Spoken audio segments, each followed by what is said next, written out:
Hi అండి. అందరూ ఎలా ఉన్నారు? ఇంకా డైరెక్ట్‌గా అయితే మనం మ్యాటర్‌లోకి వచ్చేద్దాం. అసలేమైందండి ఈ ఆడవాళ్ళకి? ఎందుకండి ఇలా తయారవుతున్నారు? చెప్పండి. లేకపోతే ఎప్పుడు ఇంతేనా? ఇప్పుడే బయట పడుతున్నారా ఏంటి అసలు? ఏంటండి మరి ఘోరంగా తయారవుతున్నారు? మనము చాలా స్టోరీస్‌లో విన్నాం కదా! సతీ సావిత్రి స్టోరీ అయితే. యముడితో మరీ పోరాటం చేసి వాళ్ళ ఆయన అదే తన భర్త ప్రాణాలు కాపాడుకొని తీసుకొని వచ్చిందంట. అలాంటిది ఇప్పుడు ఇదేంటండి ఎలా తయారవుతున్నారు బాబోయ్! పెళ్లి చేసుకున్న తర్వాత ఇద్దరు ముగ్గురు పిల్లలు పుట్టిన తర్వాత భర్తను చంపడం ఏంటి? చాలా అంటే చాలా ఘోరంగా తయారవుతున్నారు. ఇది అస్సలు ఏం బాలేదండి పద్ధతి. ఎందుకండి మీకు ఇలాంటి ఆలోచనలు వస్తున్నాయి? మీకు నచ్చకపోతే విడిచిపెట్టేసి వదిలేసి వెళ్ళిపోవచ్చు కదా! అంతేగాని చంపేస్తున్నారు. చంపేసిన తర్వాత దొరికిపోతున్నారు. పిల్లలే అనాథలైపోతున్నారు. భర్త, భార్య ఇద్దరూ ఉండట్లేదు.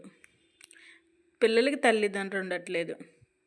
భర్తనైతే పూర్తిగా చంపేస్తున్నారు. మిమ్మల్ని జైల్లో పెడుతున్నారు కదా! మీకు ఎలాగో తెలుస్తుంది. మీరు ఎలా చేసినా ఎంత చేసినా అది బయటపడుతుంది. ఒక సంవత్సరం కాకపోతే 2 సంవత్సరాల తర్వాత అయినా బయటకు వస్తుంది కదా విషయం. అలాంటప్పుడు మీకు కావాల్సిన వాళ్ళకి కూడా మీకు దూరం అయిపోతారు కదా! ఎవరి కోసమైతే మీరు చంపుతున్నారో వాళ్ళకి కూడా దూరం అయిపోతారు. అలాంటప్పుడు చక్కగా మీ భర్తను విడిచిపెట్టేసి వెళ్ళిపోవచ్చు కదండి. ఎందుకంటే అంత ఘోరంగా చెప్పేస్తున్నారు. రీసెంట్గా ఒక న్యూస్లో చూసాను. ఒక అమ్మాయి అంట సెల్ఫీ దిగుదాం అనేసి ఫోటో తీసుకుందాం అనేసి చెప్పి వాళ్ళ ఆయన్నైతే నదిలో తోసేసిందంట. తను కేసు పెడితే మైనర్ బాలికని పెళ్లి చేసుకున్నామనేసి తనని జైల్లో పెట్టారంట. నువ్వెందుకయ్యా బాధపడుతున్నావు? ఏం బాధపడకు. ఒకసారి తను నేను చంపాలనుకుని నెక్స్ట్ టైం అయినా చంపేస్తుంది, ఫస్ట్ సక్సెస్ అవ్వకపోయినప్పుడు. ఆ జైల్లో ఉన్నైనా నువ్వు సేఫ్గా ఉంటావు, ఏం కంగారు పడకు, ఓకేనా? ఏది జరిగినా నీ మంచికే జరిగింది అనేసి అంటారు కదా. ఈ విషయంలో అయితే నీదైతే కరెక్ట్గా జరిగింది.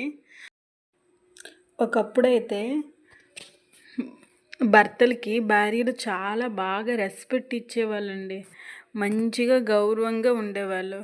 ఇప్పుడు ఫ్యాషన్గా పెరిగి భర్తనే చంపినంత ఫ్యాషన్గా అయితే వచ్చేస్తున్నారు.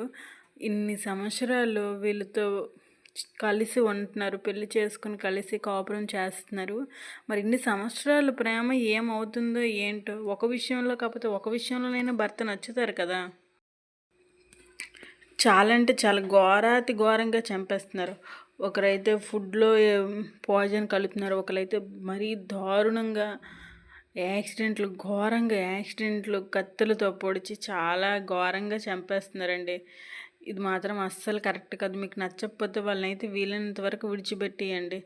అతని కోసం ఒక తల్లిదండ్రి ఉంటారు కదా, వాళ్ళు ఎంత బాధపడతారు. మీకోసం కాకపోయినా మీ పిల్లల కోసమైనా ఆలోచించండి. నచ్చకపోతే వదిలేసి వెళ్ళిపోండి, అంతేగాని భార్యలు ఘోరంగా తయారై భర్తలు మాత్రం చంపకండి. ఈ పద్ధతి అయితే చాలా చండాలంగా ఉంటుంది. ఇదైతే కరెక్ట్ కాదు. పెళ్ళి అనే దాన్ని మీరు చాలా అపవిత్రం చేస్తున్నారు. Okay, bye bye.